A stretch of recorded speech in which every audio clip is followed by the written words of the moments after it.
And we are live. Hey guys, welcome to the Superherocuts podcast where we talk all things Marvel, DC, and Star Wars.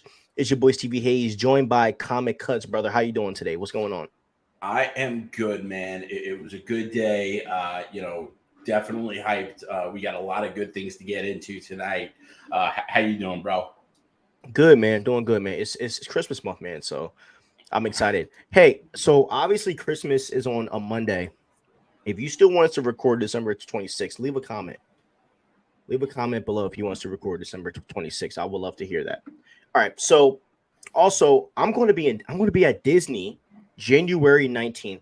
So if you live in Florida, you'll hit me up and we can maybe like do like a little meetup at like Orlando or something. All right. Bro, this Jonathan Majors headline is crazy.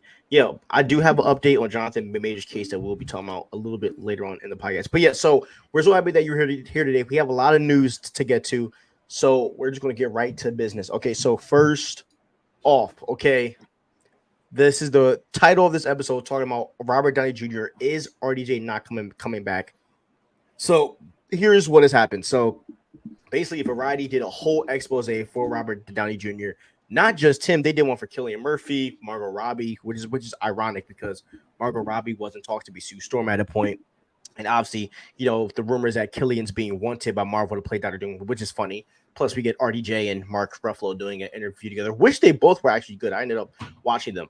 And I don't really like Mark Ruffalo's personality because he's always leaking like information, like critical information. But I actually that the interview that RDJ and Mark Ruffalo did was great, and I think it's because I feel like when Mark Ruffalo's around people like RDJ, he acts a whole different way than when he's around someone like Tom Holland. I feel like there's like He's a a bigger, fraud. I feel like there's a bigger respect. But yeah, Mark anyways, Ruffalo doesn't deserve to play the Hulk. yes, okay. So basically, enough of Mark. Anyways, because he's mid anyway. But talking about RDJ, basically this whole article and expose, this rollout to me felt like they were trying to remove RDJ from the basically from the Iron Man role. It felt like because so Kevin Feige basically put out a statement saying that they don't want to reverse or that they don't want to ruin what happened in Endgame with Tony Stark's death, and basically the fact that like they built up to this moment, 11 years of them building up to the moment of Tony Stark dying, saying that they will not mess with that scenario. Keep that in your mind, Comic Cons, that scenario. And I mean, RDJ's interview, he kind of was just saying how like I am not Tony Stark, right? He was like I am just an actor, you know, and just kind of like just saying stuff like that, which makes me laugh because Andrew You Garfield did the nerfed same it. You thing, nerfed the comment. huh? You nerfed the comment. Oh yeah, I am only because sponsorships. Because Yeah. I was just reading online that look guys, we wouldn't mind being sponsored, and we wouldn't mind getting like a little chump of change if it's the right product. Kidding, but actually not joking. We are open to sponsorships. DM us, we would love to talk. But anyways, so basically RDJ spoke on just about him being Iron Man and kind of their future. And to make a long story short, because I'm not going through all these quotes, just not taking that time. Basically, for what it seems like, RDJ is making people think that he's not coming back. And from the comments that Kevin Feige made, a lot of fans feel like he's not coming back, and so that's kind of been the vibe for the past couple of days. Now, obviously, I have my own thoughts to that being said because I believe everything that they said is facts. They are not going to bring back the Tony Stark from Endgame. They're not going to bring back the Tony Stark from our 616 MCU. Of course they're not going to ruin that because the funny thing is that there's another actor who is back that said the same thing that Robert Downey Jr. was saying, and his name was Mr. Hugh Jackman himself. Hugh Jackman said those same things, that he's not coming back and that he's not going to ruin what happened in Logan, because I think Logan was a fantastic death for Wolverine. You and I love that film, by the way. But so the way that I feel, I'm going to be completely honest. If RDJ really doesn't come back, I will riot and I will be very upset and angry, because if you're doing a project like Secret Wars and you don't bring back RDJ, if he doesn't come back after the reboot, you're robbing fans, and that's just how I feel. Because he is the center of the MCU, and if you're really going to end the 616, you have to bring back Tony Stark. Like that, there's no other way around that. But I also do feel like at the same time that RDJ is lying, because we've heard Andrew Garfield lie. We've heard Hugh Jackman also talk out of his butt. I think that given the right circumstance, any of these actors will come back, because at the end of the day, money talks. And, I just don't think that it was in their plans to always keep Robert Downey Jr. benched. This version of Iron Man that we grew up with, maybe for sure. But to think that, RDJ and Chris Evans aren't back, and the rumor is that Chris Evans has already been signed, and there's basically proof that he's going to be in Deadpool 3, but we'll talk about that later on in the episode. But yeah, so that's kind of where I'm at. I mean, look, like, yeah, that's how I feel. How do you feel about, the whole rollout that Variety has done with RDJ, basically, like, and Kevin Feige saying that they're not going to bring back that version of Iron Man? I love that he said this. Yes, Hugh Jackman said it, and we don't really know if this is true or not. Actors have made similar comments in the past and then have done the exact opposite. However, my problem with the reason that I'm happy that Robert Downey Jr. said this is because I don't like fans being excited for a movie specifically because of a retro appearance or a cameo. I say it all the time. Like, I have a big problem with, Marvel making movies and banking on ticket sales based on a retro appearance or cameo, rather than people being bought into the story leading into that movie or the story of that movie itself. It's a move that they keep doing and doing. It feels like a cheap gimmick, and I am over it. I also disagree with you, Stevie. I got to tell you, I really disagree with you very strongly. I hope that Robert Downey Jr. is not in Secret Wars. I think that would be a horrible move to put him in Secret Wars. Let Secret Wars stand on their own. Let them stand with this new cast and this new roster that they've built up. And it's either going to fail on its face because they didn't do a good job, or it's going to be amazing. But if Secret Wars has a big Robert Downey Jr., Tony Stark moment, I think it's going to be a bit redundant after what they did in Endgame. And yes, it would cheapen what they did in Endgame. And I'm just over the cheap gimmick of them bringing back, old characters. I want them to make good movies, and I want us to have characters that we care about that are newer characters. And I'm not saying get rid of Tom Holland, Spider-Man. We're going to get into that too. But Tom Holland could be the leader of that movie. Captain America, Sam Wilson, Captain America could be a leader in that movie. There are plenty of characters that can. Obviously, Reed Richards. It should be a Reed Richards, Dr. Doom face-off.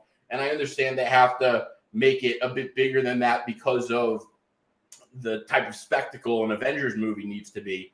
But I don't like, grabbing old characters. I feel like it's a cheap gimmick. And at the very least, Robert Downey Jr. saying this, whether people believe it or not, I'm sure there's a lot of people out there that do believe it. And, I just don't think we could rely on things like this. I think it's getting old. So I personally do disagree. I agree and disagree with some of the stuff that they're saying, because I do agree with the fact that, like, that we shouldn't be going to see a movie just because we saw that RDJ is coming back. That shouldn't be the reason why we are only going to Secret Wars. But the thing that I think a lot of fans, and I think that you aren't seeing, is the fact that this is comics, bro. Like, and in the comics, heroes come back all of the time, and so I don't see a problem with having and Viro. What's good? I don't really see the issue with having a big event like Secret Wars, and you bring back all of the legacy characters, and the legacy characters don't have to play the biggest part, but having them there in the story. And if this is a combination of everything that you built, all of the Marvel universes, why wouldn't you want to do that to honor it? So that's kind of where I disagree with you there. If you put Robert Downey Jr.'s Iron Man in that movie, it is going to take away from Reed Richards. 100%. It's going to take away. You can't. Sometimes it's not the move to share spotlight. Sometimes, if you're selling one product and you put out a similar product at the same time, you diminish the impact of the first product. That's why, they don't, like sneakers, they don't necessarily put out the same models at the same time. Even if they have an update, they kind of save it for the next one. And I don't think that you're going to let Reed Richards shine in the way he needs to for Secret Wars to be a success in the way that it should be. If you have Iron Man in there, Steve Rogers, Captain America, I think that the movie really needs to be focused on new characters, and I think that the big face-off obviously needs to be, Reed Richards, Dr. Doom. And here's the other thing. Fantastic Four, say it comes out, it's a hit. They don't mess up Silver Surfer, but regardless, Fantastic Four is a hit. And whoever they do cast with Reed Richards does a great job, whether it's Pedro Pascal, which, I'm not into that casting, and Dr. Doom's Cillian Murphy, that could be an awesome movie on its own. Let it be awesome on its own. You don't need to bring back Iron Man. And I'm not against them bringing back Robert Downey Jr. Iron Man after that in some other form. I would prefer, and listen, Iron Man is my favorite character, okay, by far. But I would prefer to not see him again. I don't think it would serve the MCU in a positive way. It kind of just looks like at this point, it would make it look like they can't figure out anything since they killed off the best characters, so they're bringing back the best characters. It's a cheap look, it's a bad look, and it's just not the way forward. So I do not agree because I feel like you can write that you can write the characters to where they can take a back seat and someone like your Reed Richards can shine, just like in Spider-Man No Way Home, right? As much as people were excited that Toby and Andrew were there, when it came time for the ish to happen, they took a back seat, and Tom Holland took the attention when it was needed, which was at the end of the movie when he made the biggest sacrifice that any Spider-Man has ever made. So, I feel like Tom Holland's Spider-Man never died. So, bringing back RDJ's Iron Man would outshine them. And listen, I don't think that if they brought Robert Downey Jr. back as Iron Man and did Secret Wars, and Secret Wars is a good movie, I'm not saying they can't pull it off. I just don't think it's the right move. I'm sure they could write a great story and all that. Obviously, these are some of the most talented writers on the face of the planet. But I just think it cheapens the effect. It's a cheap gimmick. And by the time that movie comes out, I think more people are going to be tired of the retro cameos appearances. I disagree, bro.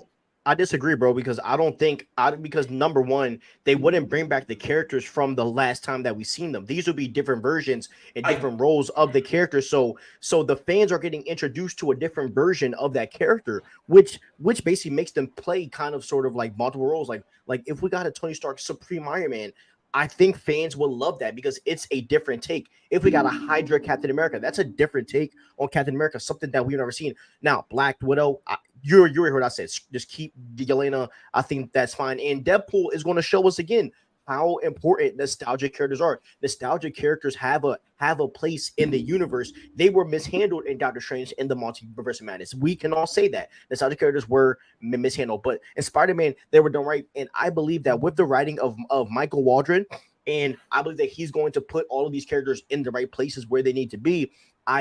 I feel that there's a place for them, and that best place is a movie like Deadpool 3. That place is a movie like Secret Wars, because we are in the multiversal saga. And in the multiversal saga, bro, everything is open, baby. We can have anybody that you want.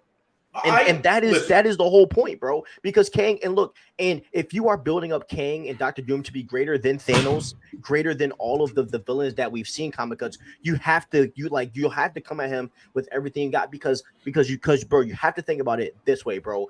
The people that they had in Avengers Endgame to face off against Thanos, if the OGs aren't there with the group that we have now, they are not more powerful than the group that we've had before. And because the power level matters as well. So, we have to take that into consideration as well. And if Kang is the greatest villain of all time with Doctor Doom that we've ever seen on screen, you got to come at it with everything you've got. Definitely when this is going to be the culmination of all Marvel projects. I think that you're missing the fact of how special this can possibly be. Now, you and I both agree it has to be done right. But I do think that you are a little too scolded from the idea of OG characters because they were done wrong. But I believe that you can write them in a way to be done right and not make it look cheap and not make it look like it's like kind of a waste of space to the story. If they were doing Secret Wars in 2023, or, I would say different story. But by the time 2025 or 2026, whenever Secret Wars is slated to come out, ends up coming out, I just think this move is going to be so cheap, and they've done it already. It feels like too much. They're going to continue doing it. And don't get me wrong, 2015 Secret Wars that this is based off, that brought back a lot of big characters. It brought back old man version of Logan. It brought back Spider-Man, Jane Foster, Thor, Hank, Pym, and Janet, and Dr. Octopus. So it's not like how do I say this? It's not like a unheard of idea, but the MCU is struggling right now. Okay, the MCU is struggling, and it seems like they keep using the same trick, and it just feels cheap. And I get that they would be different versions of the characters, and that's probably the better way to do it. And I love Supreme version of Iron Man, but I just still don't think it's like the right move. And if they were to do it, I actually think Iron Man's the one character that they shouldn't do because he's the most popular character, and that makes it even look like a bigger cheap gimmick. And also, First by off, the way, one more thing. I also think that what you said about Yelena Belova and Natasha Romanoff kind of highlights everything.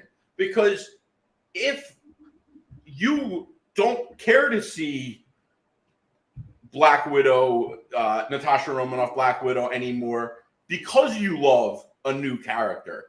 And I think that if we did love new characters and we weren't really happy with new characters, people wouldn't be excited about as excited about seeing someone like Iron Man come back. And I think that that's a perfect example. You don't care about Natasha Romanoff coming back because you love Yelena Belova. And that's awesome. And that's what it should be. That, I think, is the ideal scenario. If people were happy with the MCU right now and things were going well, we wouldn't be talking about how exciting it is if Iron Man was coming back. People Yes, we would be. Happy and yes, we would be. Yes, we would be. Because it's yes, we would be because because it's well, Secret then why Wars don't you and care the about Natasha multiverse. Romanoff anymore? All right, number one. First off, you said that they brought back nostalgic characters twice. I mean, you said they keep bringing back. They've only brought them back twice. We've only seen them in Multiverse of Madness and No Way Home. It only failed once. Let's remember that, bro. It only fell once. All right. Number two, bro. No, number two. What they're about to do with Deadpool 3 number in a two, big way. And it's going to be $1 billion project, just like No Way Home. And and people out here It's gonna wear like, the trick out more, and though. people act like Doctor Strange Multiverse of Madness was a failure. The darn movie did almost $700 million. Come on, man. Let's be real. I'm not talking about financial. The movie sucked. I'm not talking about you. I'm talking about fans. A lot of people keep viewing this movie as a failure. The movie did almost $700 million. I think it's a great movie, but neither here nor there. I'm not going to argue that right now. We will argue that when we do like a rankings, and we can try to cook each other on that. Also, bro, I do want to put some context on my Natasha take. I'm talking about reboot wise. I wasn't talking about bringing her back. I want her back, of course, but I'm talking about more reboot. I think that having a reuniting with Yelena and Natasha would be awesome, given to what has happened and how she literally tried to kill Clint, thinking that he killed Natasha. I think that would be super dope. But I do think that, as I said, I think you are missing I don't even think you're missing it. I just think that you are really sour about what happened with Doctor Strange, bro. And now you're viewing it as a trick that's not going to work, bro.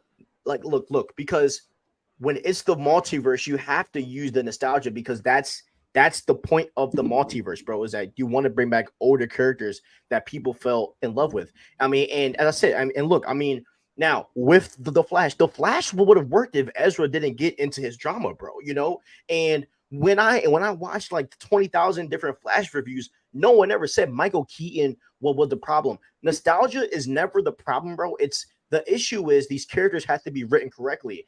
And bro, let's be real. Marvel fumbled with getting new characters, bro. They fumbled that, bro, because all these characters are just random characters that have been introduced in the past 4 to 5 years. So they have to find a way to recoup and to introduce other people. And as I said, we do have some news about other characters that are being introduced, which is good news. But I mean, they got to do what they got to do to kind of try to get the universe back on track. And to help that, you might have to bring in Tony Stark for, a phase or whatever have you. Like, they got to do what they got to do right now, bro, because let's be real. You and I have talked about this. The roster right now is mid, bro. And, we have characters that we love. Like, I love Shang-Chi. You and I both love Shang-Chi, right? And there's other characters that we do love, but I think right now we need a Deadpool. We need a Wolverine on that Avengers roster for this to actually work.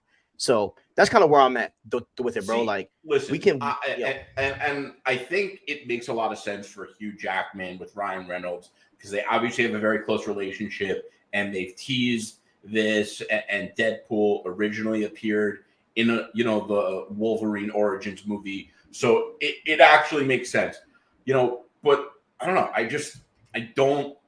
I'm not sold on the retro cameo appearance. And listen, like, I get nostalgia. A lot of these like retro characters I grew up on. I grew up on Hugh Jackman's Wolverine. I grew up on Tobey Maguire. When I went to summer camp, I used to beg the counselors every day to take us to the movies to see Spider-Man 2. My dad sent me up a bootleg, and I still got them to take us to see Spider-Man 2. And every time I watch that movie, it reminds me of the New York City from growing up. I'm born and raised New Yorker. Really Long Island, but right outside the city. So I hate when people don't, be real. Anyway, humble them, bro. Yo, people are so corny, man. But like, it's just, I don't know. I'm not sold on it. I am like, I'm up there with the biggest Iron Man fans out there. I would love to see Iron Man again. I just don't think it's the right move. I'm not sold on it. I would prefer for fans to be bought into the MCU for what it is now, leading into Secret Wars, rather than retro cameos. We'll see what you're saying. And by the way, maybe the retro cameos wouldn't be such a problem if things were going great and it didn't feel like Marvel was doing it and talking about it because people aren't excited about the MCU. Because let's get something straight here. When actors come out and say something like this, especially someone like Robert Downey Jr., you don't think he talks to Kevin Feige and they agree on what kind of statement they're going to say and how. Don't take this interview at face value, okay? Listen, I used to work before I was in the finance world, I used to work for one of the most popular shoe brands in the U.S. And when I worked there, one of the things I learned was how magazines work. So say GQ has a magazine and Ryan Reynolds is, in it, and they're going to say, Ryan Reynolds' 5 favorite accessories. The way it works, Ryan Reynolds would actually, they pay Ryan Reynolds $50K for the magazine spread. And then each brand pays $20K to be in Ryan Reynolds' 5 favorite accessories. And they pick their thing, and it's all smoke and mirrors, okay? And it's very planned and plotted out. So I am 100% confident that Robert Downey Jr. didn't just say that I'm not coming back. I think he spoke about this with Kevin Feige. Kevin Feige, had something, he had a hand in it. It was his idea, or he agreed to it. But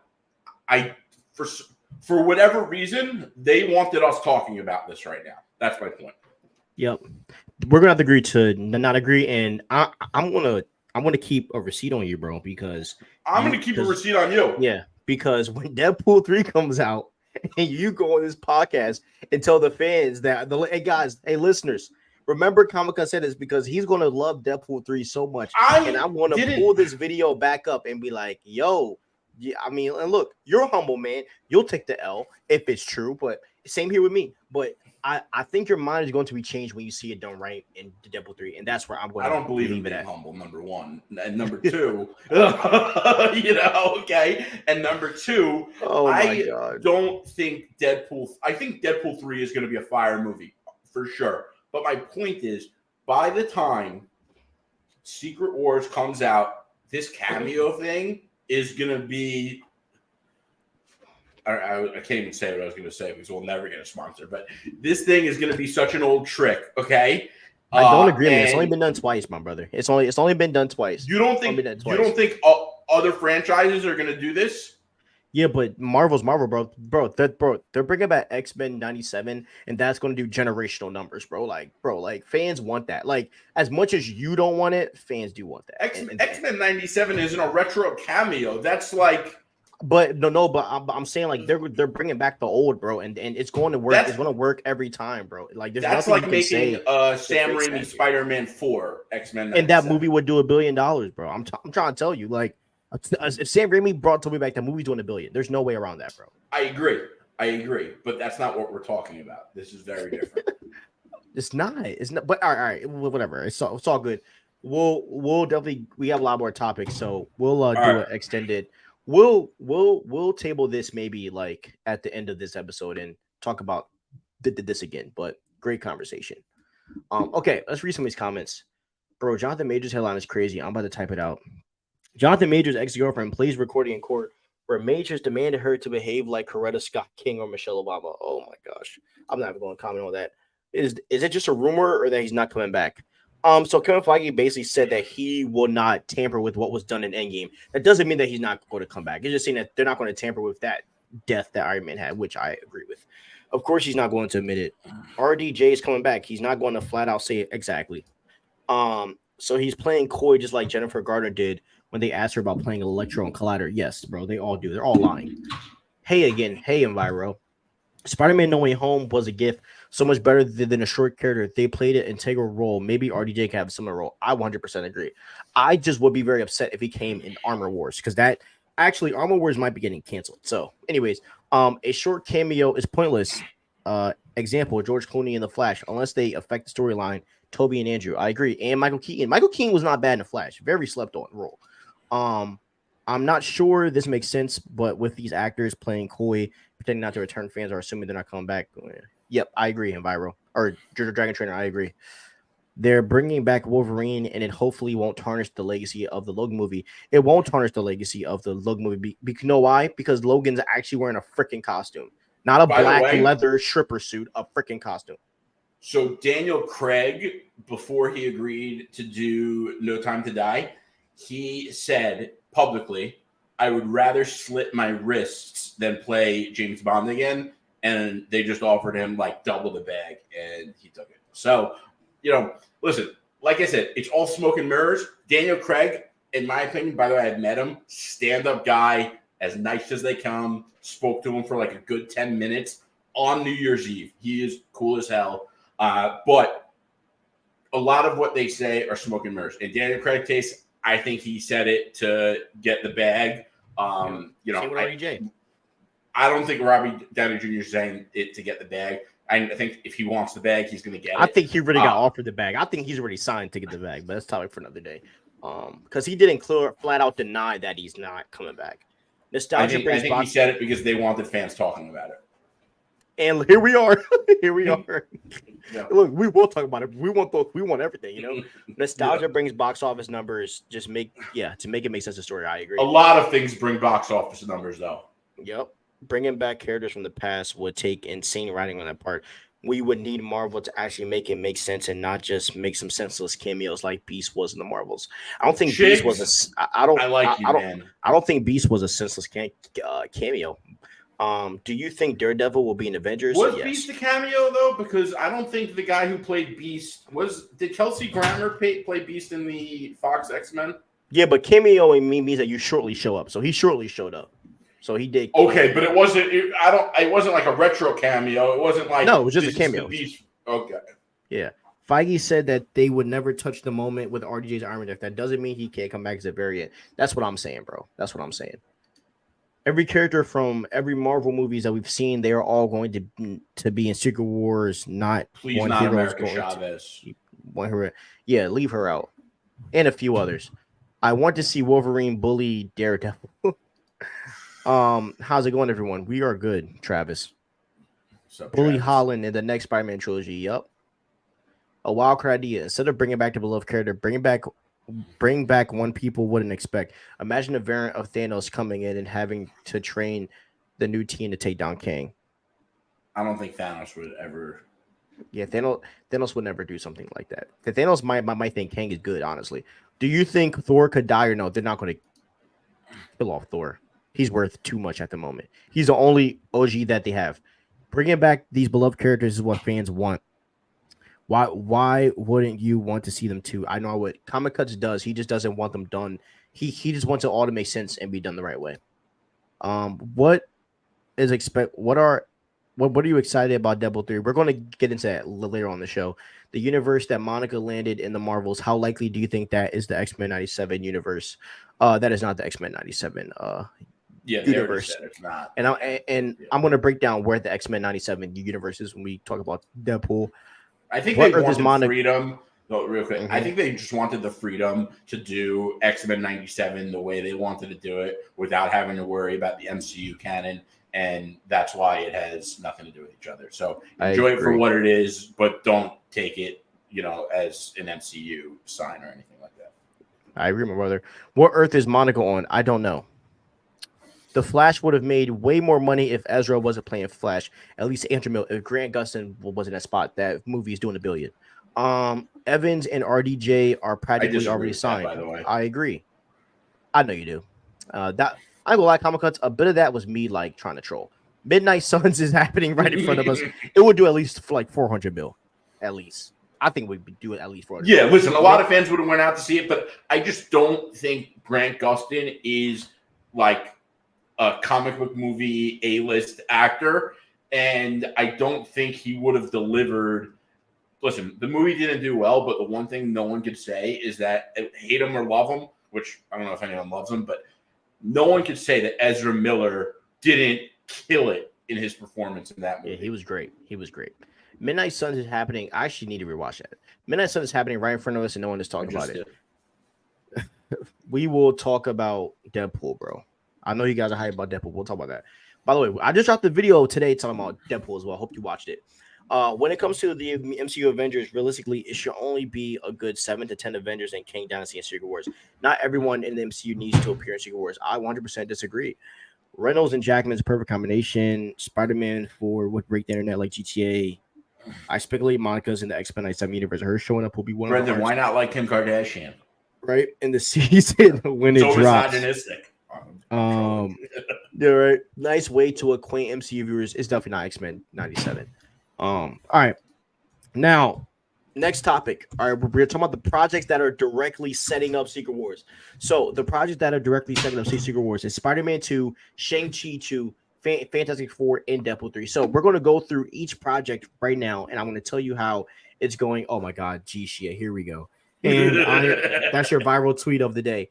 And we are going to and we're going to talk about basically how these projects are rumored to set up. So Spider-Man 4, there's not a lot of details on Spider-Man 4. The only thing that we know is that Kevin Feige talked about having a grounded Spider-Man. I think a lot of that is going to change because we're in the multiversal saga. A lot of people think we're going to get a grounded Spider-Man movie. I think this Spider-Man 4 is going to be happening on another Earth, and that's kind of where I'm at. I don't really see I really don't believe, and at least from all the rumors that I've done research on, I don't think it's going to be a grounded Spider-Man, but I think it's going to show a different version of Spider-Man, if that makes sense. I think we're going to see a matured Peter Parker in this Spider-Man movie. We all grew up on grounded Spider-Man movies, and thank you, awesome. Bro. Say it, preach it, bro. Yes. And here's the thing: we all want to see another grounded Spider-Man movie. However, with the MCU, there's a reason all of the home trilogy. Let me finish. Sorry, there's a reason. I'm just snapping. I'm snapping. there's a reason the whole trilogy wasn't grounded, and that is because the MCU is a spectacle-driven franchise.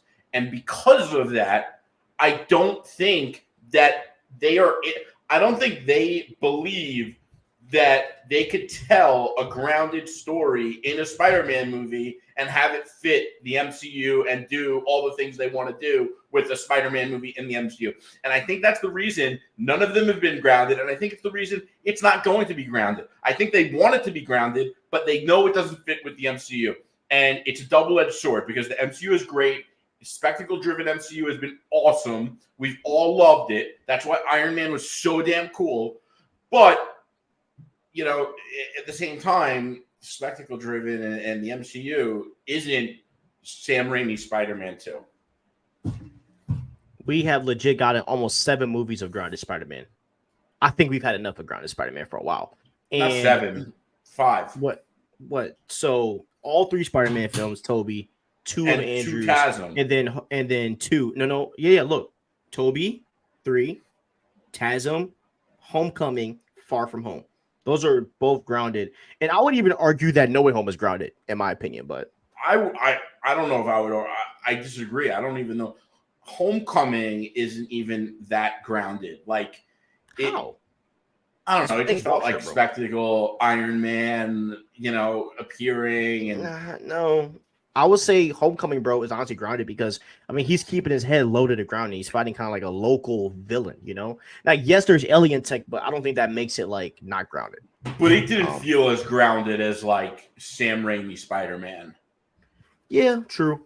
Like, Sam Raimi Spider-Man felt like J. Michael Straczynski Spider-Man, which is the goated, grounded Spider-Man run. And all the MCU Spider-Man have felt like Dan Slott Spider-Man in a good way, which I know most of the Dan Slott's run wasn't great.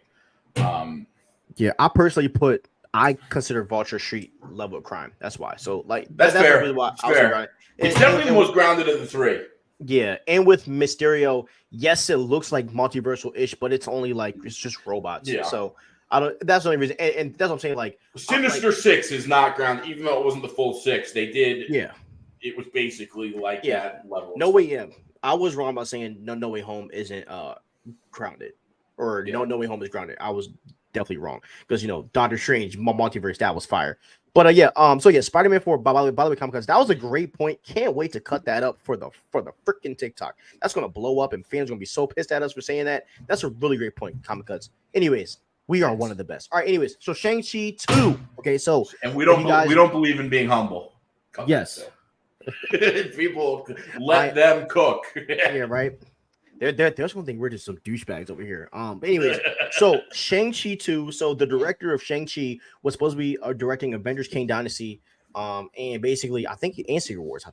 He has gotten taken off of that project, and he's going to go back to do Shang-Chi 2. And the rumor is that Shang-Chi 2 is going to involve some of the concepts from Kang Dynasty, as in King the Conqueror kind of playing a part in Shang-Chi.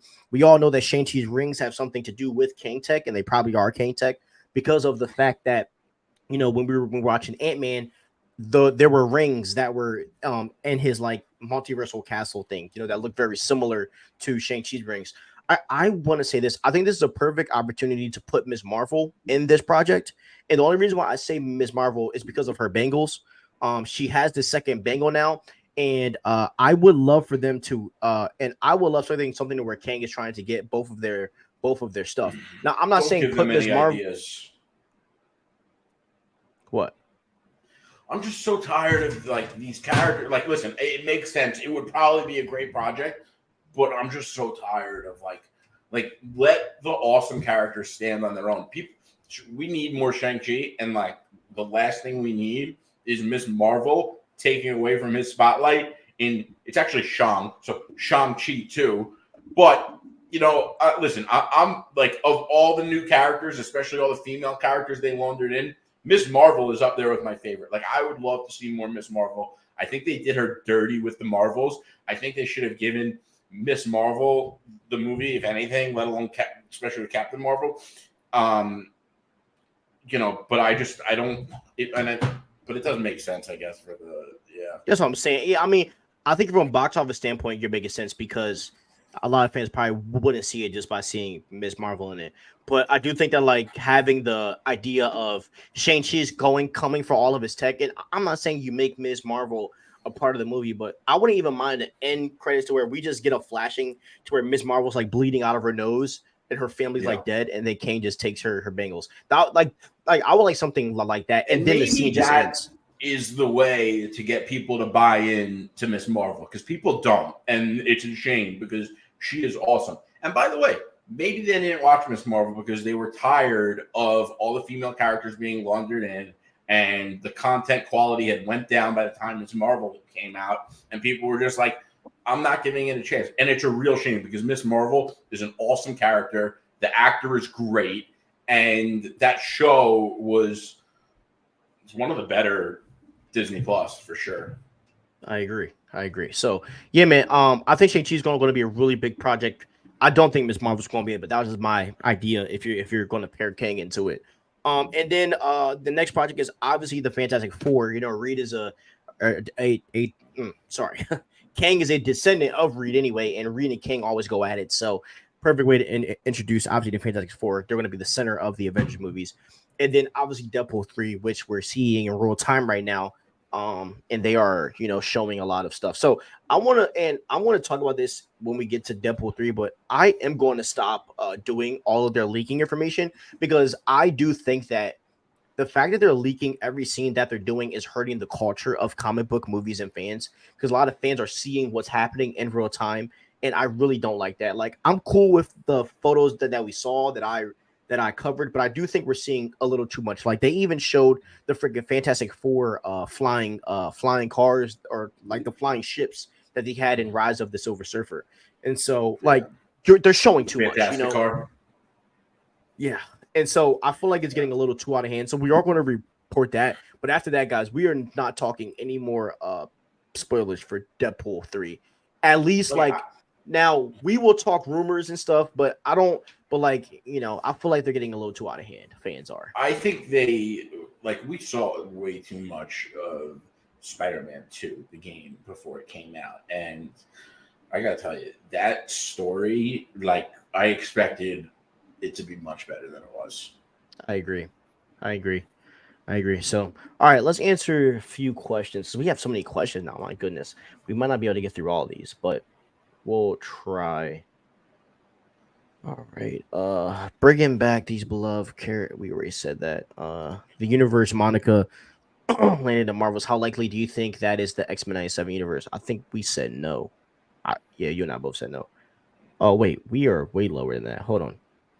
Okay, if the X-Men 97 universe that landed Monica, if the X-Men 97, he said that means that Spider-Man is canon in that universe. Is he saying TASM, the Amazing Spider-Man? Oh my God, please don't make that happen.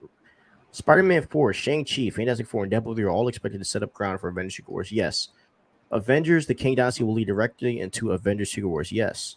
Okay, you're just giving us the news. I love it. The Marvel sets up Avengers 5 in a big way. Yeah, explain how that does that. Deadpool 3 is a lead up to Secret Wars. Yes. A grounded Spider-Man movie will happen after Secret Wars. I agree. Like, for them to think that they're going to do a grounded movie when we're in the multiversal saga is literally insane. I would even argue I wish No Way Home came out right after Kang Dynasty, honestly. Josh Brolin said on Tony Hawk's Hawk v Wolf podcast this week that he still has Marvel films in his contract. I'm curious what he's talking about. Well, Josh Brolin is going to be in Deadpool 3, number one. I wish No Way Home came out after Endgame. Yeah. Fun fact. Did you know that Brad Pitt was going to play before Josh Brolin took the part? Cable in Deadpool 3, which would have been super dope. Yeah. So, Grounded is basically dealing with she level crime. Yep. Hungry Almighty. Oh, he just asked. I think we have so many iterations of Spider-Man outside the larger Marvel universe that it feels unnatural to see him there, even if that's where he started in the comics. I think grounded means more than that, by the way. I think it means like a story that isn't out of this world. Yep. You only lose ground when your characters don't feel like people. Rocky takes a boxing movie and makes it borderline action movie about the Cold War, but Rocky still feels human, so it works. That's actually a great point. Ghost Rider cameo in Deadpool 3. Oh God, yo, you and this Ghost Rider, bro. Just noticed the Seinfeld hat. Thanks, bro. Heard no rumor that Iron Fist was going to be in Shang-Chi. That would be dope. Iron Fist and Shang-Chi too. Give me that. Give me Iron Fist instead of freaking Kamala Khan, actually. How much of a center will be the Fantastic Four Secret Wars?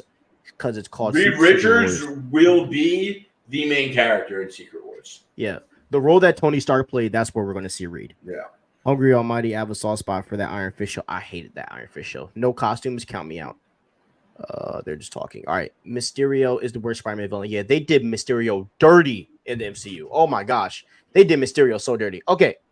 All right, guys. Now, next topic, guys. We're getting to business. I told you we're getting to business today, man. Spider-Man, Tom Holland, Spider-Man 4. Everything that we freaking know. Okay, so I'm going to read you a quote per Tom Holland, okay? Here we go.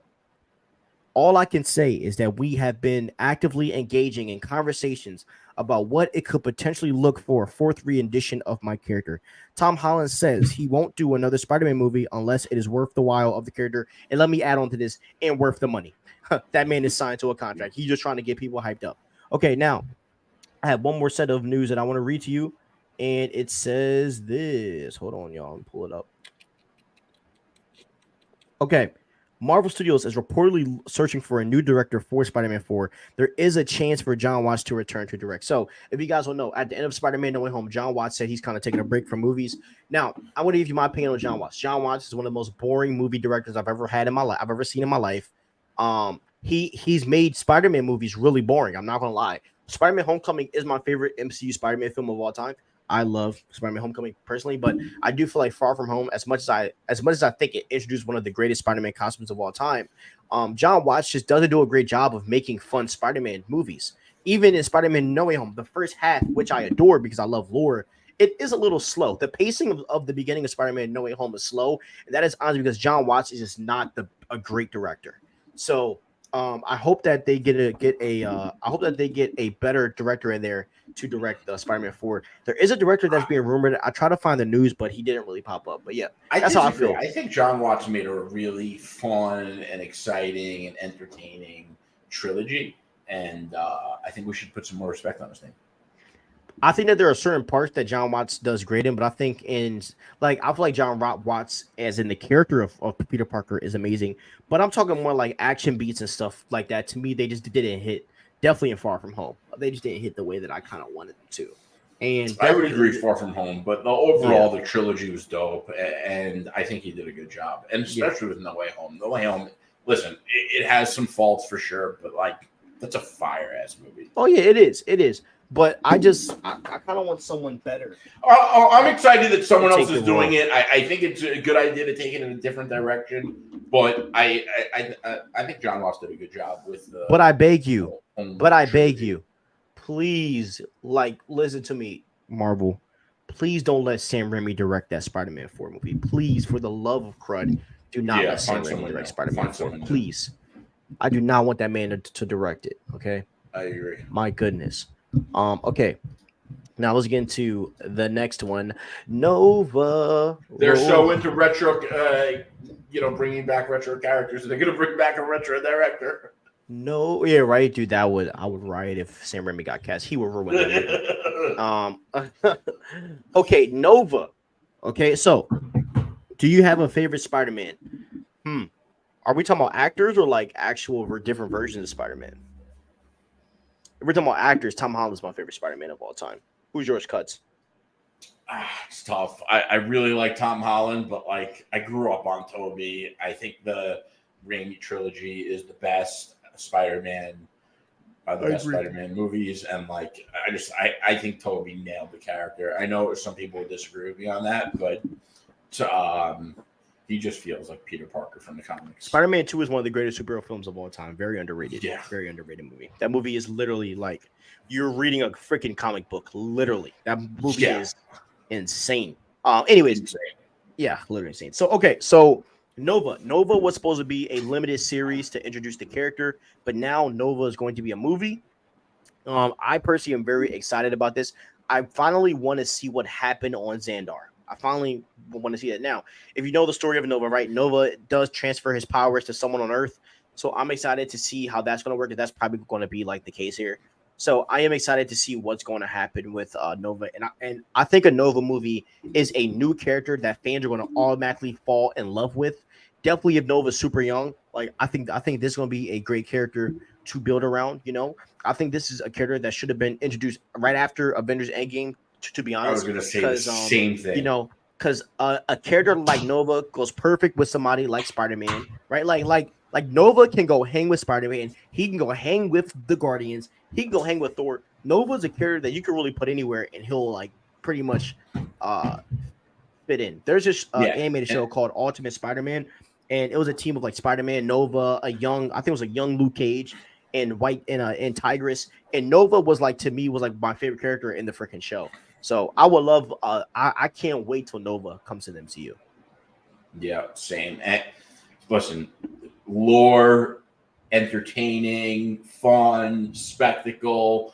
Nova is a character that checks all the right boxes. And if he was introduced earlier in the MCU, like the thing about the MCU that I think Marvel should take into consideration is when there's excitement, there's a blast radius.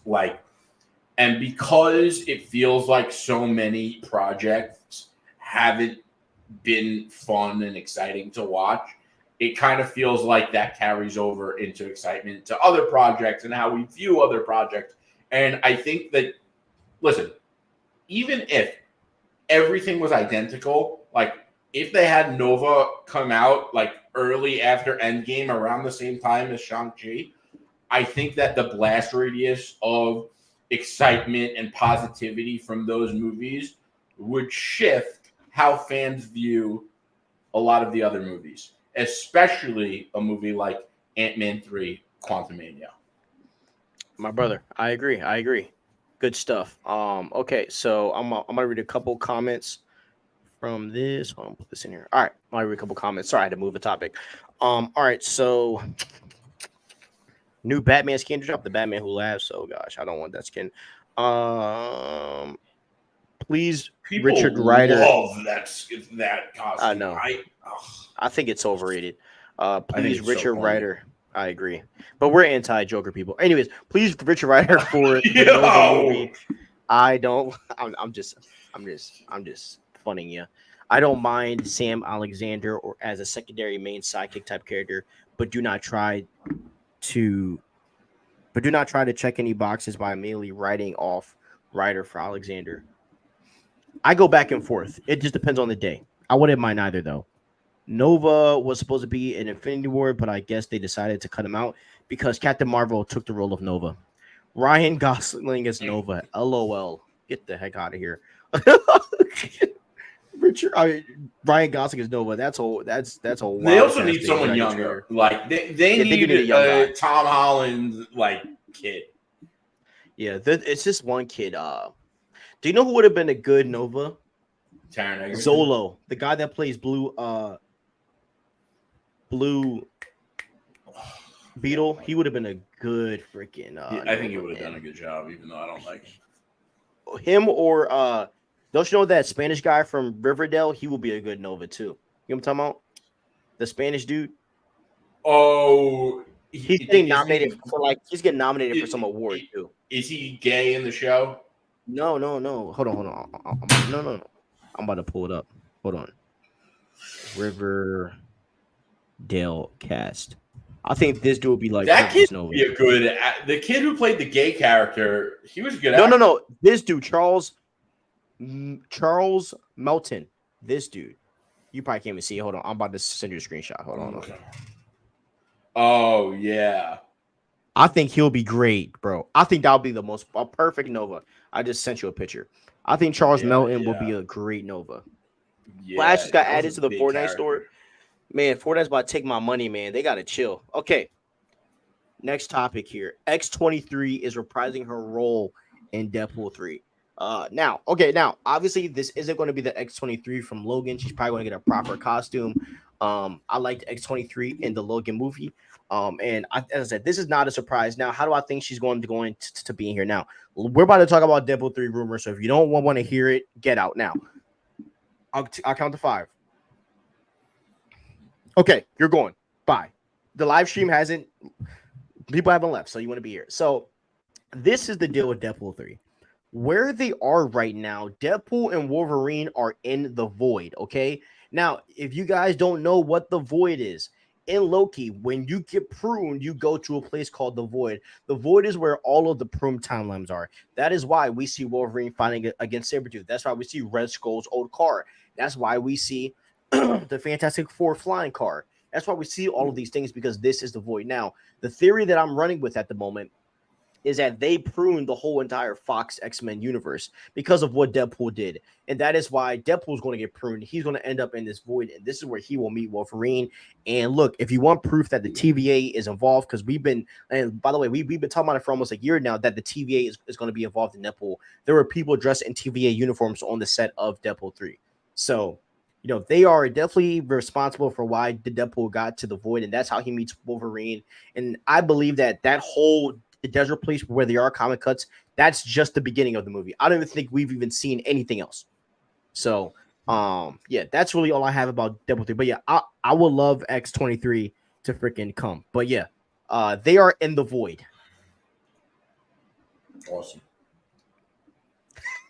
How do you feel about X-23 coming back as an older character?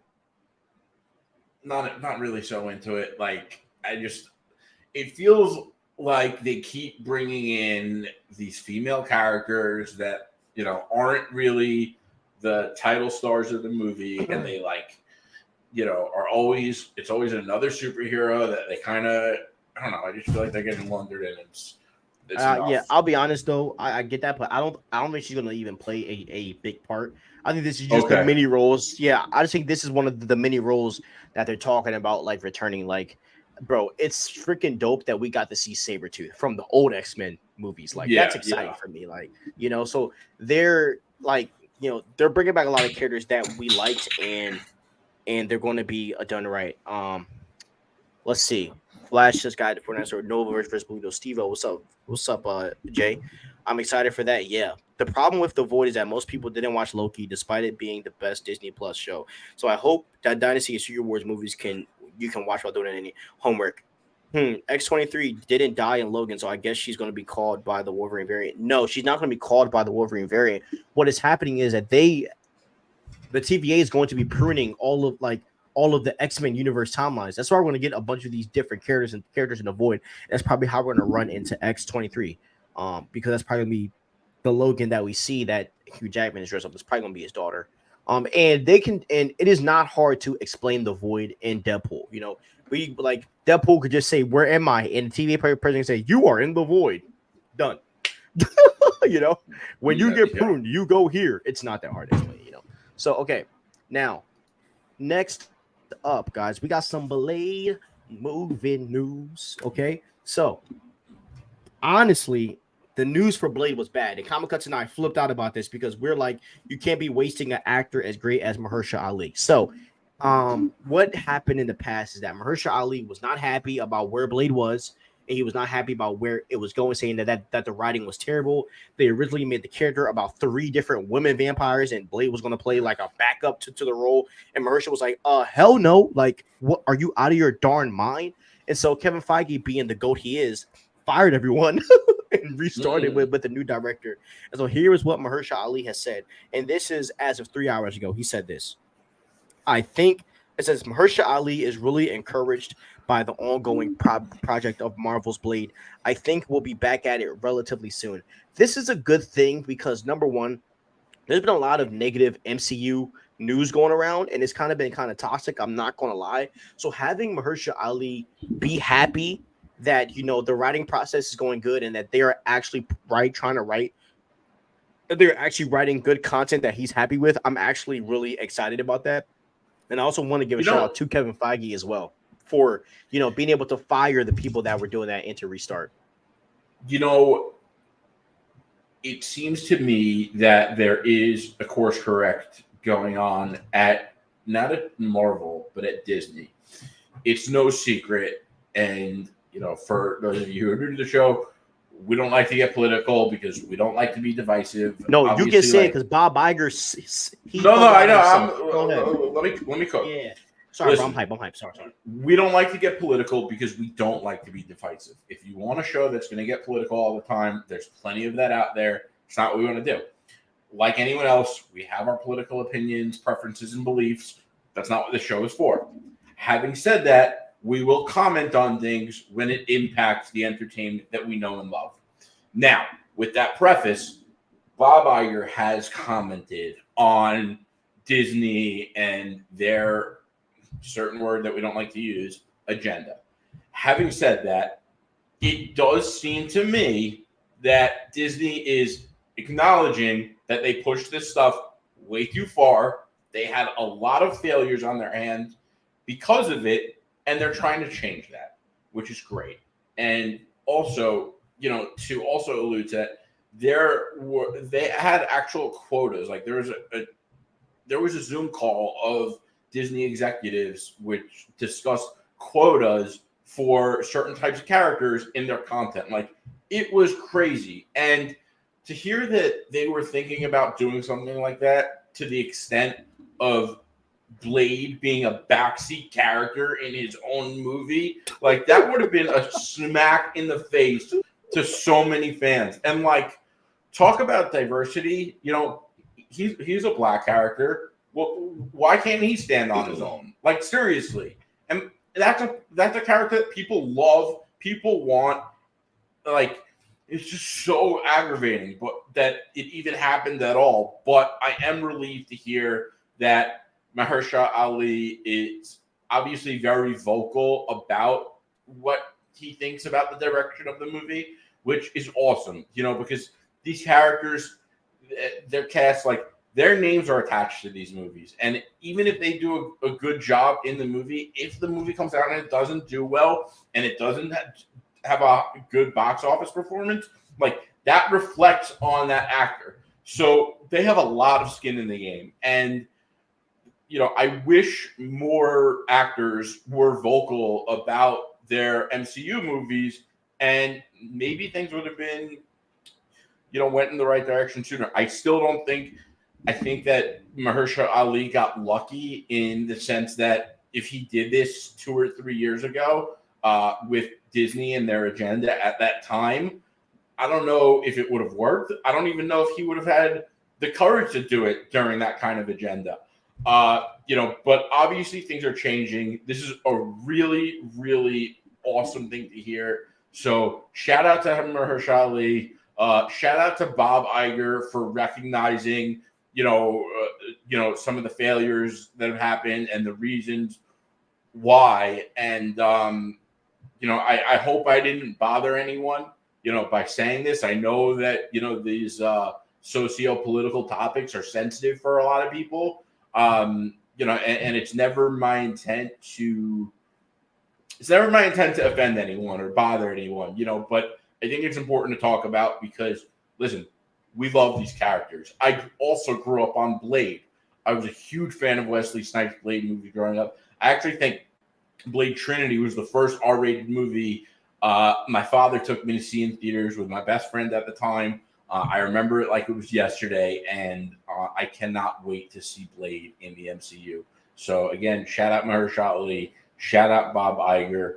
More of this and more of actors being vocal about how they feel about the projects because they have skin in the game, and it's going to benefit us as fans. Yeah, and this is why you need some A-list actors in your universes because, as you said, Mahershala Ali 10 years ago maybe couldn't have threatened to leave the role, and they cared. If it was a regular schmegular actor and they said, "I'm going to leave the role," they're like, okay, we can just recast you. But when you have an actor of the level of like Mahershala Ali, where he's done multiple projects, he's been in the game for decades now, you don't want to ruin that, And so, like, I'm happy that they're shifting and trying to fix things. And there's a lot of fixing that's been going on in MCU, and we're going to talk about those things because I do have some good news. Okay, so yeah, the next topic that I want to talk about here, and by the way, I apologize for interrupting you. I begin mad excited, bro. I'm sorry about that. Anyways, let's get to. I'm sorry, bro. All right, we're going to get to Ironheart. So, Ironheart will not be releasing in 2024. So this is great news. great This news. is great news. Yes, I'm very happy about this. First off, Ironheart, she first appeared in Wakanda Forever, very mid role. Her role didn't really mean anything in the film. The suit was trash that she wore. I wasn't a big fan of Ironheart at all. Is her as a character. So her show is not releasing in 2024, and there's even rumors that her show is going to be canceled and that they're going to maybe do a focus with her on Armor Wars. But there's another rumor that it might be in the air for Armor Wars to be canceled as well. So I am I am happy about this because this show would just dig Marvel into a deeper hole than it already is. Like I understand that they might see her as Kamala Khan, but she's like I don't even think an Ironheart comic has even sold well from Marvel. Like I don't like I like I don't. She's not even a popular character, so I'm happy that they're just kind of chalking it up. It's interesting about the Ironheart comics because, so for those of you who don't read comics, Brian Bendis is one of the most popular and famous Marvel writers of all time. He created Miles Morales. And he also created Riri Williams' Ironheart. I never read his Iron Man run. And the reason I never read it is because in the middle of the Iron Man run, it becomes Ironheart, but it's still called Iron Man. And it's the same kind of thing that we're talking about. And it's so aggravating. And obviously, this is the kind of stuff that you still see it from very talented creators. Brian Bendis is probably... he's easily one of the best comic writers of all time. He's very talented. He's wrote a lot of the best Marvel comics ever. So this guy knows what he's doing, but he still had to launder in Ironheart and let her take over an Iron Man run. And even coming from like a film perspective, right? Endgame ended with Morgan Stark. Why wouldn't you dig deeper into that character and make her the Ironheart instead of Riri? Because with Morgan Stark, you've already built a relationship with her and the fans. And so why don't you if I'm Kevin Feige, I'm digging into that relationship instead of bringing a random character that has no relation to Tony Stark other than the fact that she's smart. Like, where does she get the spec for the Iron Man suit? These are the things where it's like, bro, like there's literally no connection. And the other thing too, if they were to bring in Morgan Stark, they were talking about, there was a rumor going around about Pepper Potts, Gwyneth Paltrow coming back, and she was just like, why would I come back? For what reason? And if Morgan Stark were around, you could have Gwyneth Paltrow. And now you have two more females in the MCU. So yeah, females that people would actually like. And it's like, yeah, right. And it's like you could have gone that route and had those two characters build something in a series, and you could have had Happy Hogan, Peter Parker could have been checking on, there's small things that you could have done to make it work. What's funny? And you go with Riri. It's like, wow. Recently, and I think I spoke about this a bit last week, I recently went to rewatch Wakanda Forever. I fell asleep in the middle, but I didn't go to watch it again the next night. And when Wakanda Forever came out, I was so upset that they didn't recast T'Challa that when I went to see it, all I was worried about is this going to be a good movie without T'Challa? I liked it, but I never watched it again. And then when I went and rewatched it, I was so aggravated that T'Challa wasn't in there with Namor and the story. And I was like, this movie is so cool, but the main character just isn't interesting enough to deliver the movie in a way that it should be. And I also realized that, I liked Ironheart on my first viewing, but when I watched it on the second time, there are a lot of actors I feel like fall into this. It's almost like a trap where when they play an actor, they only have that one attitude and portion of a personality. They don't have a full spectrum of a personality. And I think Ironheart only has one attitude of a personality, and she just doesn't even really play a full real person. It's so fake. And it was really bad casting.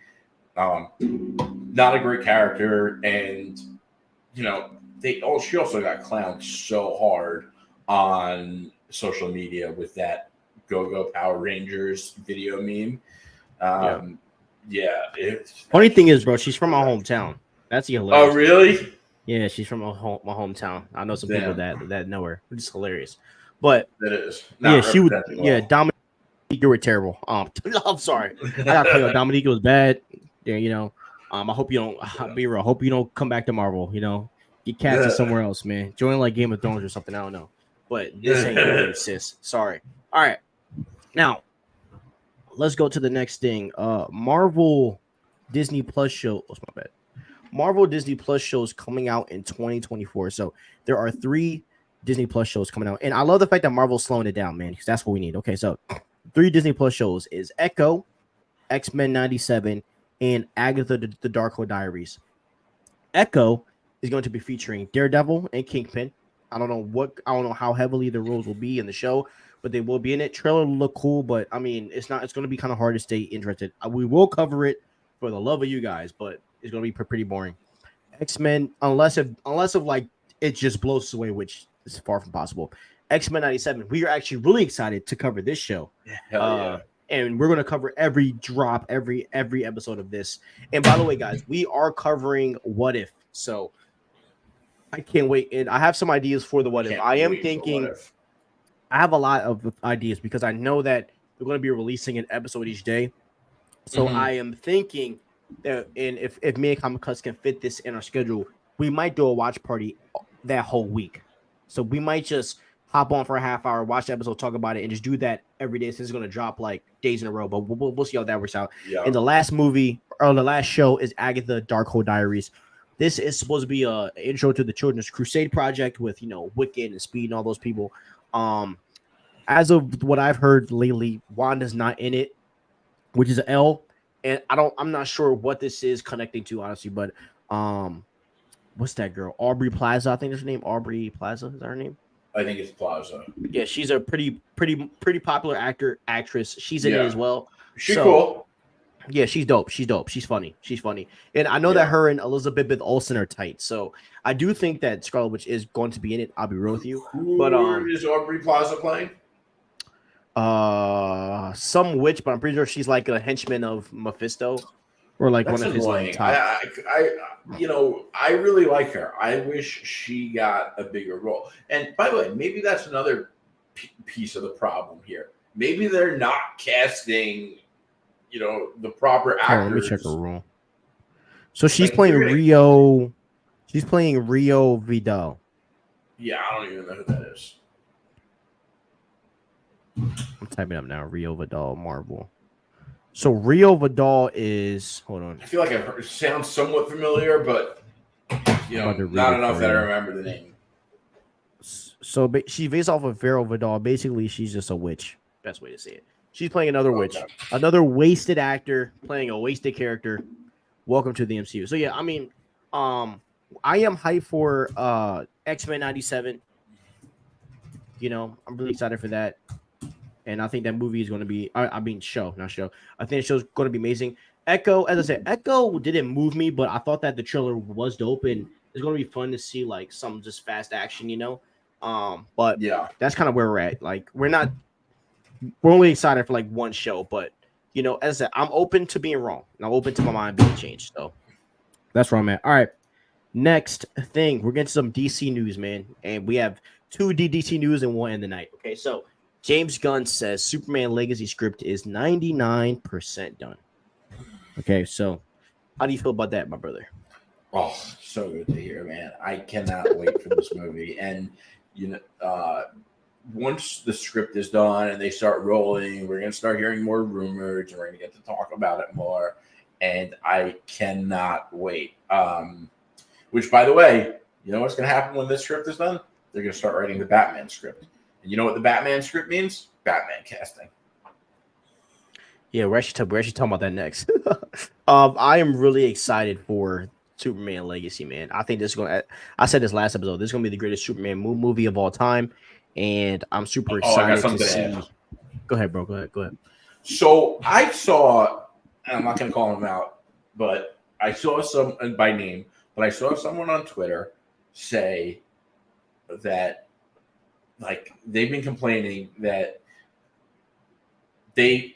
someone on Twitter has been complaining that they want Superman Legacy to be a movie that they could bring their children to. And it made me think, are you saying that Man of Steel isn't appropriate for children? Like, are you off your rocker?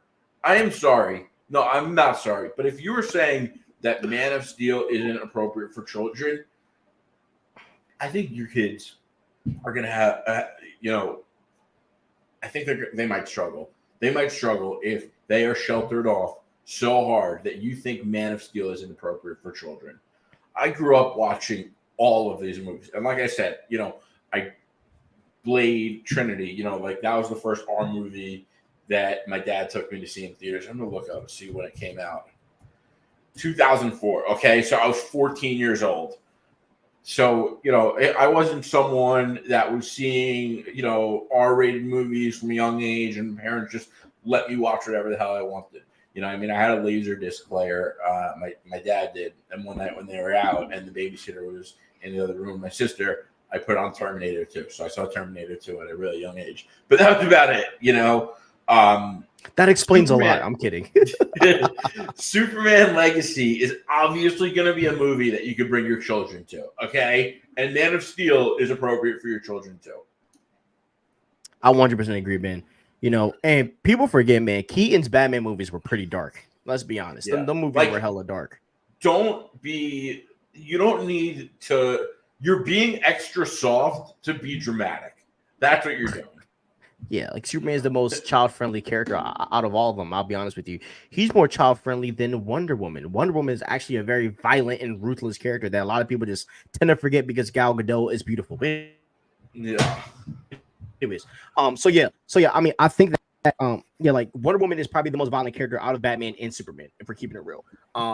But yeah, so I am really excited for Superman Legacy, man. The only rumors I heard was that I know that there were rumors about Superman like trying to stop a conflict in the Middle East, and I'm pretty sure James Gunn debunked that. So yeah, that's all I've heard. And I think that's due to the times that's going on. I think he took that out. But yeah, so I'm really excited for the movie and can't wait. And James Gunn, if I'm wrong about that, feel free to correct me on the live stream. I don't just get mad. Come on here and let's read some chats. Yeah. Come on here. We won't argue with you. I won't even say a word. We'll just let you talk for dude. I'll do a 3-hour podcast with you, James Gunn. So get us monetized real quick. But that'll be a 100,000 view video. The fact that we're only getting one Marvel movie and Disney Plus series next year, it's good. It's good. We need a break. It sucks that it had to come to this, but it's a good thing. Yeah, and we will be covering other content as well. Guys, by the way, Comic Cuts and I have been talking about covering The Boys. Now, here is the thing that here's the role that I think we should. We are contemplating either covering that on the Fantasy Cuts channel because this is Marvel, DC, and Star Wars, or covering it on here. If you guys want us to cover The Boys, comment below because I would love to cover The Boys season 4. So just comment below if you want us to cover that on this channel because we will. We are all fans of The Boys. And I know we didn't cover Gen V because this page is Marvel, DC, and Star Wars. But if you guys want us to expand and cover The Boys, I would not mind on the channel. We're growing, and I think expansion is a good idea. So I am more than happy to do it. I know Stevie is too, but we want to know what you think. Yeah, because at the end of the day, we're doing this for you guys. And because we love to talk about this stuff. Would you like to have your Iron Man super dude? I literally dream about that almost every day. And that's literally. I would, dude. I wish, bro. I wish. Ironheart and Armor Wars are connected, yes. And if Ironheart doesn't happen, Armor Wars might not be happening.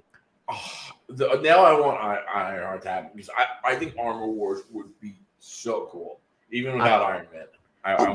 Bro, it could be a banger, bro. It could be a banger. Yeah. Ironheart did not come out. By the way, I'm excited for the Thunderbolts. Sorry, off topic. I am really hyped for the Thunderbolts, bro. Me too. I hope it's really good. Ironheart did come out in Black Panther 2. Yes, she did. I'm proud of y'all. Don't forget us when y'all get crazy big. You two interact with the community and you also give your real opinions, even if you don't agree. and it's lit to keep watching, guys. Yo, Chigs, thank you, bro. Thank you. That If you is ever the want to kind come of on here and community. chop it up with us, man, we're happy to have you. Facts. That's the kind of community that we're trying to build, and we are trying to lead the example of the way fandom should be. You know, we aren't happy with everything that is happening in fandom, but that doesn't mean that we're going to sit here and lie to you guys and think that everything's good. We're going to be honest about how we feel, but we're also going to be like respectful in the way that Comic Cuts and I interact on and off of the camera, because he is my brother. Like him and I are like, he's one of my best friends in the world. So it isn't like we're just on here faking it, you know, like we're giving real takes and real opinions because we're actually friends outside of this. Yeah. So and we hope that, you know, when you guys go on Twitter, you give those same, like, you know, interactions. Yeah. And by the way, like I wish more people, it's crazy to me that people don't know how to have, it's so common for people to not be capable to have a discourse and disagree over something without like getting at each other's throats. It's so crazy to me, you know, and like the best ideas all come from debate. It makes you sharpen your point of view and how you deliver it and all of that. And if you can't disagree and have a conversation about it without getting at someone's throats, I would look at that, because I think you'll have a far better life if you're able to do that, and you'll have better conversations, better relationships, and you'll become smarter and a better speaker and writer because of it. Hey, Chicks, thanks for following me on Twitter. I'm going to follow you back. I'm also going to send you Comic Cuts Twitter also, so you can follow him as well. So thank you for the follow. All right, yeah, so yeah, we love you guys. All right, how much money do you think Superman Legacy will make? I think it needs to make at least 800 million to be considered a success. I think it's going to make 600 to 700 million. I don't think it's really going to crack 800 million. First renditions. Sorry. Real fast.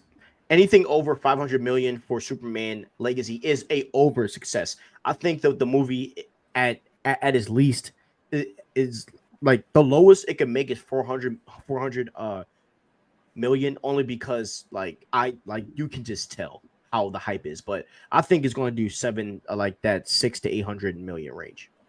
I don't think it's going to crack $1 billion. What I was going to say is first installments don't generally do those big numbers, and the Batman did. You know, I think Batman is a bit more popular than Superman nowadays. You know, but Superman Legacy is going to have a lot of hype. You know, what's also going to be interesting to see is if a certain cult on Twitter is going to be ripping on Superman Legacy by the time it comes out. Are they going to come around? Are they going to come around after? I think what's going to happen is I think the movie's going to come out. I think it's going to be amazing. And I think a lot of them are going to pretend they never hated on it. And the ones who have bigger followings and are, you know, more well documented are going to have a tough time following their project. Just like they did on the Batman. Cool. Because I will say this forever. I remember, man, because I was one of the first guys on the Pattinson train, and I got called a coon on Twitter for saying that. And literally, what happened, bro? The Batman came out, and everybody was on it. And I was like, it's just funny. So that's so crazy to me. It's like, so someone disagrees with you, so you're gonna call someone a word like that? That's disgusting. What I'm saying, bro. That's what I'm saying. You should imagine the words I got for coming at the Dark Knight trilogy.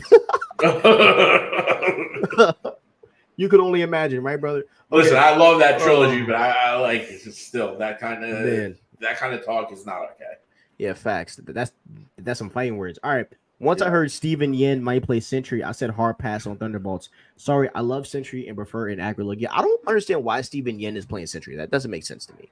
Yeah, I'm trying to look and make sure I know who he is. Hold on. He's an Asian dude. He voices Invincible. Yeah, that is not Sentry. That is like yo. That is crazy talk. Oh God. That's like saying Chris Hemsworth should be Batman. Yeah, literally. Even though he might do a good job. Anyways, just kidding. He would be terrible. All right. So let's get to the last topic of the day. James Gunn says the Batman Brave and Bold script isn't done at all. I wanted to make this video to make sure that fans aren't freaking out it is normal that the Batman Brave and Bold script isn't being done. You know why? Because the president of the DCU is working on a Superman movie. Of course, it's not going to be done. James Gunn is probably going to be writing all of these movies. I'm keeping it 100, or be heavily involved in the writing of them. So, I expect this movie not to be done. He said this a while ago. He said that he's not going to work on writing Batman Brave and Bold until Superman Legacy is done. Superman Legacy is 99% done, which means he's not going to be writing Brave and the Bold yet, because 99% is not 100%. And if it's not 100%, it's not complete. I agree. So, but I will say we are in the superhero cuts camp. We are really excited for this freaking movie. We all are excited for Batman Brave and the Bold. This is my most anticipated DC film so far, and I think this movie is going to be something very special, and I think that it's going to change the game for Batman fans, mostly because we are getting more than just Batman in the movie. So I can't wait till we start getting castings. The casting is what's going to hype us up, and I promise you, when we find out who that casting is, we might stream for 3 hours just because we're going to be that hype. Like when that Superman Legacy trailer drops. When that Superman Legacy trailer drops, I can promise you we will be live streaming that day. I don't care what day it is. We will be talking about it. So, you know what I've been reading lately, which is so good. I was reading Jeff Johns' Justice League, and I put it down, and I just got back into it. I think I told you. But I finally got up to the Dark Side War, and bro, that shit is so fire. It is insane. And they introduced a character that I didn't know of before, and he's called Mr. Miracle. He is awesome. That guy is so cool. But I've always been a bigger Marvel guy, so I didn't know him.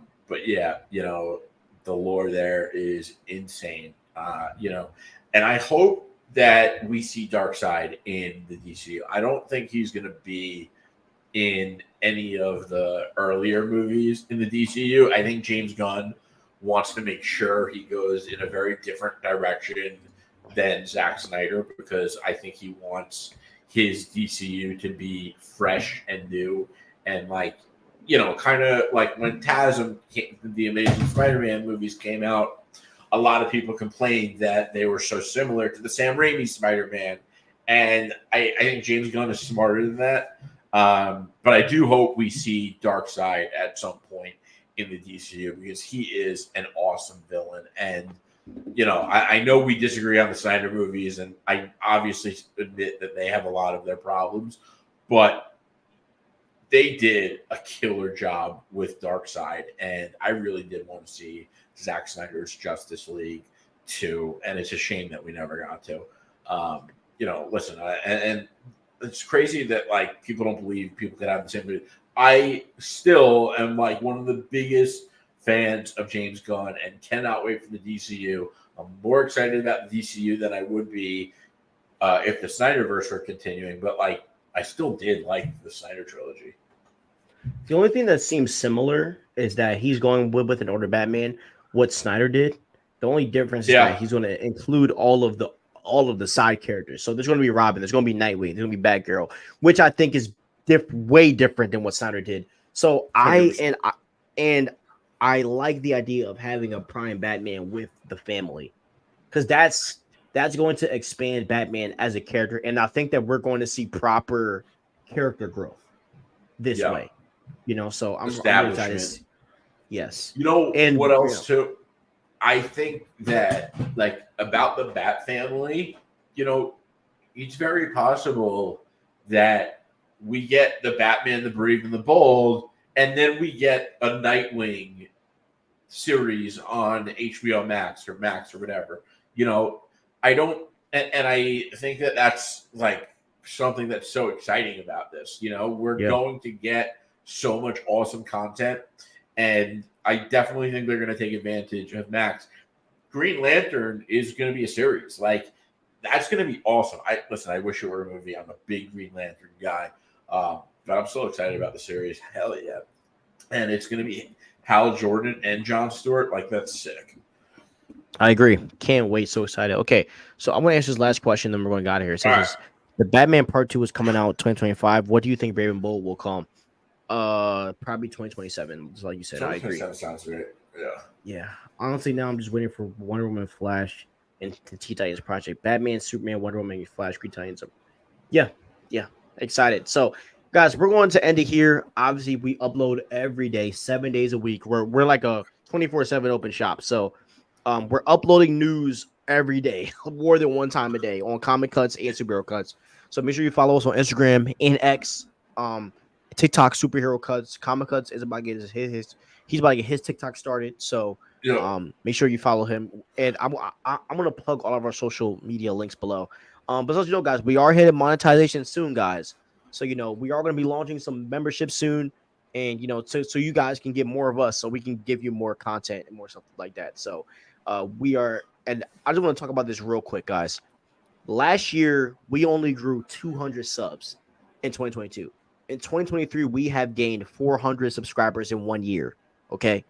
We are 500 subscribers in 1 year.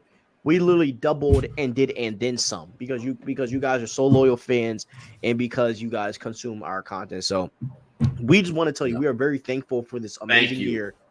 And we only want to go upward. We only want to do more.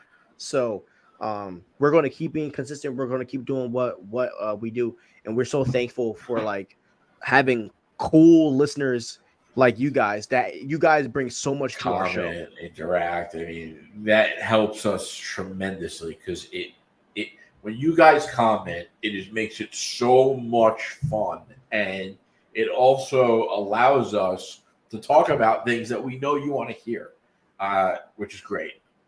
Yep. So that's where we're going to end, guys. We thank you guys so much. We hope you have a wonderful week. All right, and peace out.